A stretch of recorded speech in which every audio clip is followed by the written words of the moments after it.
So, I got something super embarrassing for you today. I was visiting my cousin in Boston last week, right? And I got completely, totally lost. Like, I'm talking walked around for an hour, kind of lost. Oh no, what happened? Well, my phone battery died, and I realized, I actually had no idea how to ask for directions properly in English. I mean, I speak English, obviously, but I got all tongue tied trying to talk to strangers. That's actually perfect. Welcome to Real World English, everyone. I'm Sarah. And I'm Mike, and today we're talking about asking for directions, something I clearly need help with. Sarah, where do we even start? So, the very first thing, and this is super important, is how you approach someone. You can't just walk up to a stranger and say, "Where's the subway?" You need to be polite. Right, politeness. That makes sense. So, your go to phrase is always, "Excuse me." Always start with that. Or if they look really busy, you can say, "Excuse me, sorry to bother you, but," and then ask your question. Okay, so excuse me is like the magic opener. Got it. But then what? How do I actually ask the question? Great question. You have several really good options. The most common is, "Could you tell me how to get to," and then say the place. Like, "Could you tell me how to get to the library?" Could you tell me how to get to the library? Okay, that's good. Another one I really love is, "I'm looking for." It's a bit softer, like, "I'm looking for Central Park," or "I'm looking for the nearest coffee shop." That does sound friendlier. What about where is? Is that too direct? It's not terrible, but it can sound a little abrupt. Like, "Where is the train station?" It's grammatically correct, but "Could you tell me where the train station is?" sounds much more polite. Okay, so be polite, start with excuse me, and then use phrases like could you tell me or I'm looking for. But here's my real problem understanding the answer. People talk so fast. Oh, this is such an important point. Let's break down the key words you'll hear. First, basic movement words. Go straight, or go straight ahead, or keep going straight. Straight ahead. That's easy enough. Then you have turns. Turn left or turn right. Sometimes people say take a left or take a right, which means exactly the same thing. And you might hear make a left too.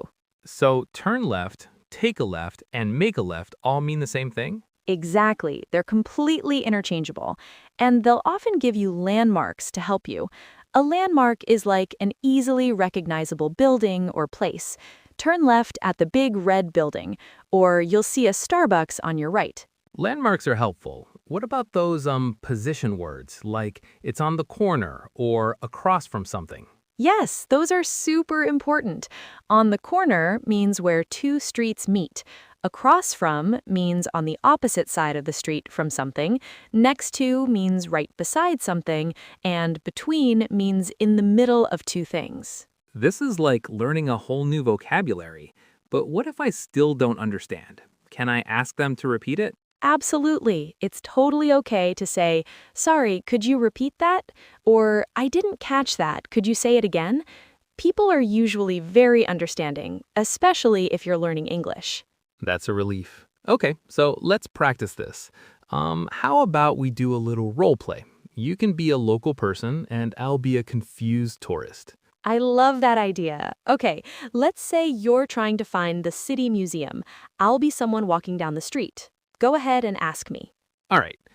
Excuse me, sorry to bother you. Could you tell me how to get to the City Museum? Oh, sure. You're going to go straight down this street for about 3 blocks. You'll pass a big grocery store on your left, and then you'll see a traffic light. Okay, straight for 3 blocks, past a grocery store to a traffic light. Right. At the traffic light, you're going to turn right, walk for 1 more block, and the museum will be on your left. It's a big stone building. You can't miss it. It's right across from a park. So let me make sure I've got this right. I go straight for 3 blocks, turn right at the traffic light, walk 1 more block, and the museum is on my left across from a park. Perfect. That's exactly right. It should take you about 10 minutes to walk there. Thank you so much. I really appreciate your help. No problem. Have a great day. That was actually really good. I noticed you did something smart there. You repeated the directions back to confirm, right? Exactly. And that's so important. Repeating the directions shows you were listening carefully, and it gives the person a chance to correct you if you misunderstood something. That's brilliant. What other tips do you have for real world situations? Well, sometimes people might not know exactly where something is. They might say, "I'm not sure, but I think it's that way," or "Sorry, I'm not from around here." Don't take it personally. Just thank them and ask someone else. That makes sense. Not everyone knows every location. Right. And if someone gives you really complicated directions, it's okay to ask if there's an easier route or what's the most direct way. Those are great phrases. What about distances? I never know if someone says it's close, how close that actually means. Oh, that's such a good point. Close can mean different things to different people. You can ask, "How long does it take to walk there?"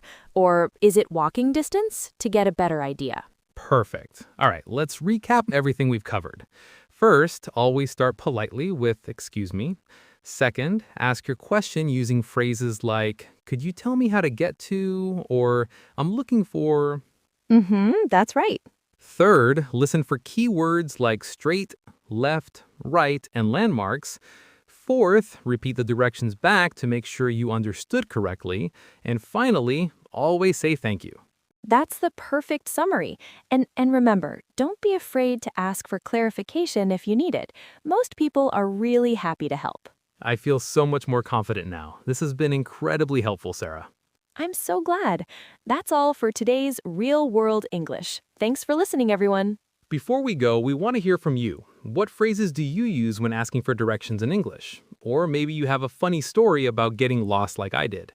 Leave us a comment wherever you're listening to this podcast.